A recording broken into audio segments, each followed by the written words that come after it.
यस्य स्वयं स्वभावाप्ति रभावे कित्स्न कर्मणा तस्मै संज्ञानरूपाय नमोस्तु परमात्मने। इष्टोपदेश का मंगलाचरण करते हुए आचार्य ग्रंथ को आगे बढ़ाते हैं और कारिका नंबर 26 का वर्णन करते हैं।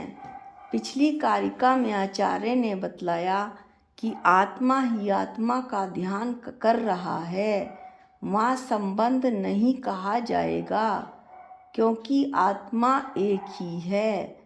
संसारिक पदार्थों के बीच संबंध होता है। चटाई बनाने वाला, घड़ा बनाने वाला कुम्हार, चटाई और घड़ा कर्म है और चटाई बनाने वाला और कुम्हार करता है। कर्ता कर्म का भेद होते ही संसार चक्र रुकता नहीं है। पर पदार्थ का संयोग होते ही राग देश होता है, कर्म बनते हैं और संसार चक्र जैसा नादि काल से चल रहा है चलता रहता है। शिष्य को अभी भी संतुष्टि नहीं हुई। वह फिर प्रश्न करता है, भगवान ये बताइए कि बंध व मोक्ष का कारण क्या है। तो आचार्य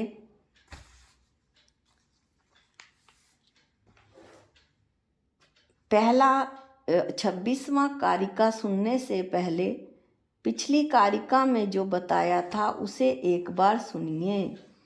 पिछली कारिका में बताया था कि एकत्व भावना को भावने वाला ही संसार सागर से मुक्त होता है। आप अकेला अवतरे मरे अकेला होए, यों कबहूँ इस जीव को साथी सगा न कोय। अब जो है कारिका 26 के लिए इसको आचार्य श्री बताते हैं। बध्यते मुच्यते जीवः सम्मो निर्ममः कर्मात् तस्मात् सर्व प्रयत्नेन निर्ममत्वं विचिन्त्यतेत्। सम्ममम ममता भाव वाला और निर्ममम ममता रहित जीव कर्मात् कर्म से बध्यते कर्मों से बंधता है, अर्थात संसार में परिभ्रमण करता है। तथा मुच्यते और कर्मों से छूटता है, ममता रहित जीव कर्मों से छूटता है और मोक्ष को प्राप्त करता है।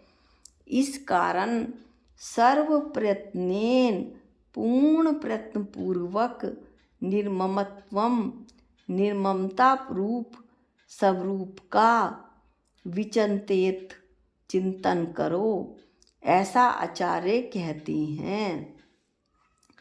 अब इसका पद अनुवाद सुनिए।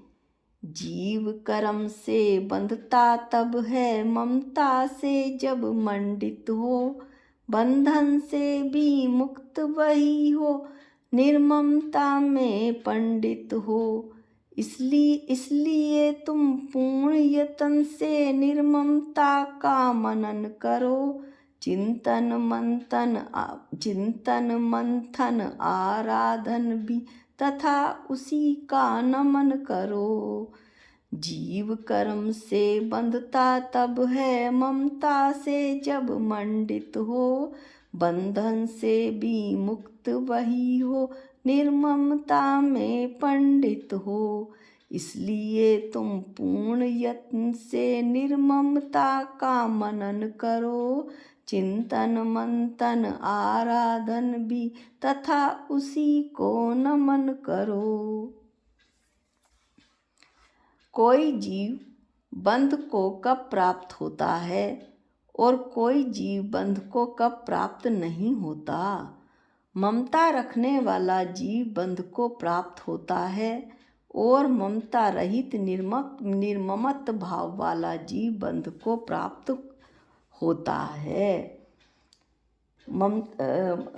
ममता, फिर से सुनिए, ममता रखने वाला जीव बंध को प्राप्त होता है और ममता रहित जीव जो निर्ममत्व है, निर्ममत्व भाव है जिसके, वो बंध को प्राप्त नहीं होता है। इसका थोड़ा सा विशेष विवरण सुनिए। ममत्व, इस प्रकार विचार करना चाहिए कि यह पदार्थ मेरा नहीं।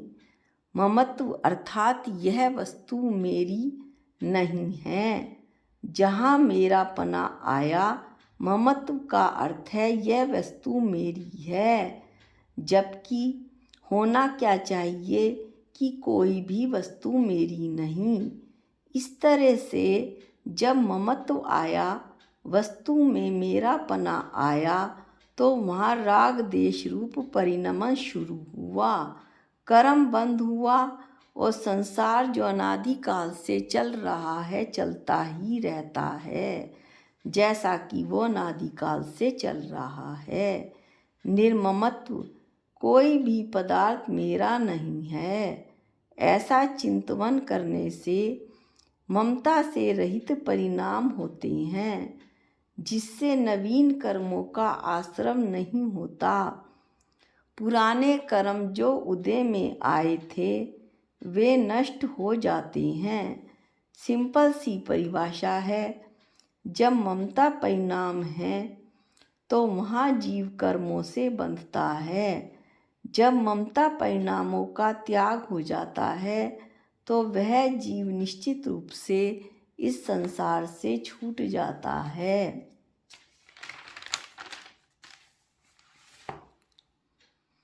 हम सभी का इस संसार में लक्ष्य क्या है कि इस संसार से हम छूट जाएं, मोक्ष को प्राप्त करें, सुख शांति को प्राप्त करें, ममता भाव से रहित हों, ऐसी भावना हमारी हो। वास्तव में मेरा संसार में कुछ नहीं। जहाँ एकाकी एकत्व लिए अपने आत्म स्वरूप में चिंतन होगा, वहाँ निश्चित रूप से यह जीव कर्मों से छूट जाएगा। आचार्य कहना क्या चाह रहे हैं? यह गाथा बहुत सुंदर है। इस गाथा में तो आचार्य ने जैन धर्म का पूरा सार ही बता दिया। कौन जीव बंध को प्राप्त होता है? आचार्य कुंद स्वामी ने कहा है, रत्तो बंधदी कम्मम मुंचदी जीवो विराग संपन्नो ऐसो जिणो वदेशो तमहा कम्मेसु मारज्ज।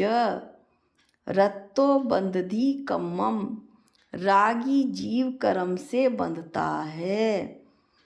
मुंचदी जीवो विराग संपन्नो, और वैराग्य को प्राप्त जीव कर्मों से छूटता है।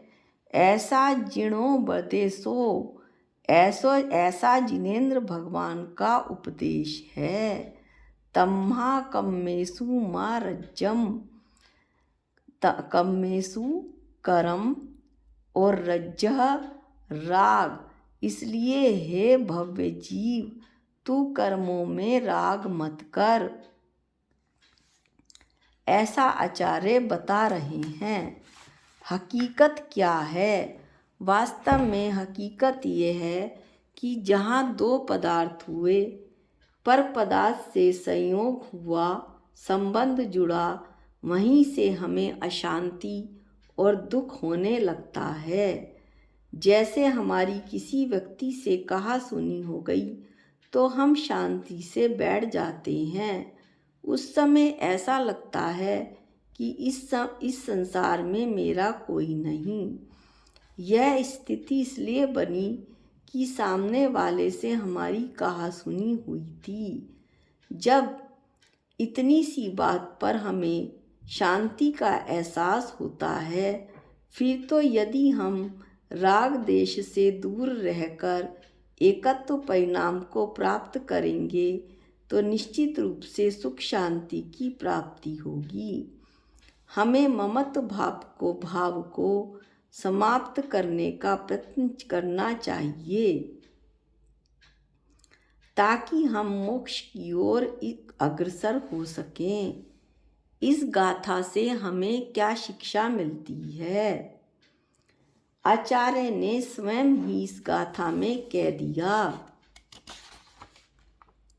निर्ममत्व विचिन्त्यते,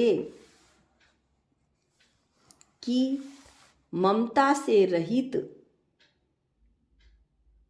हमें ममता से रहित रहना चाहिए। इस संसार में हम रहें पर संसार में उलझे नहीं। संसार में उलझने का मतलब है पर पदार्थ से संयोग, पर पदार्थ से संबंध और ममत्वपना उत्पन्न होना। आचार्य ने कहा है, जानो देखो बिगड़ो मत। जहाँ वस्तु को अपना माना, राग देश रूप परिणमन शुरू हुआ और हम संसार में भटकेंगे ही।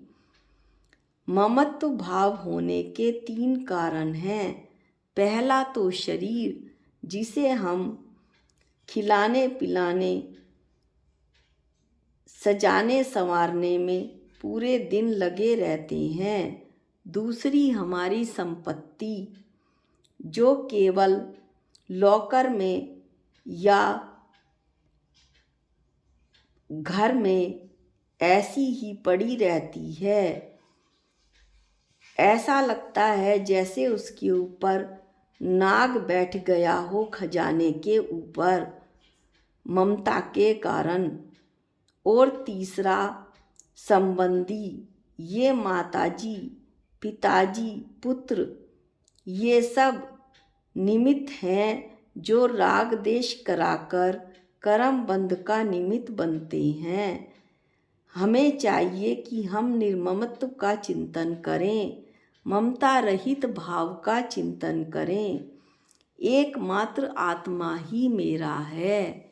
इस संसार में मैं एक चेतन भगवान आत्मा हूँ।